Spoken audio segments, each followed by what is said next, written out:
So semplicemente che sembra che siano spariti 3 milioni di euro di gioielli. Prendo atto di questo, la figuraccia ormai l'abbiamo fatta a livello internazionale, mi risulta che si sono caricati le valigie e siano andati via con gli altri gioielli. Così oggi il presidente del Veneto, per il colpo messo a segno nel cuore di Venezia, Palazzo Ducale in pieno giorno e mezzo a migliaia di persone, con i ladri che per rubare i gioielli in esposizione hanno semplicemente aperto la vetrinetta e se ne sono impossessati andandosene indisturbati. Oggi in procura a Venezia riunione operativa con gli agenti della Mobile e gli investigatori dello SCO di Roma. Dal fronte delle indagini sono ore delicate e quanto mai più convulse.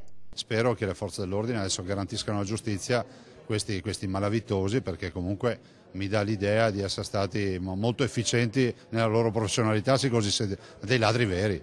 Un colpo a dir poco spettacolare, un colpo alla Le Pen, hanno detto gli stessi investigatori, beffati sotto gli occhi di migliaia di turisti, con i ladri in fuga in mezzo alla folla di San Marco con i preziosi gioielli dello sceicco del Qatar.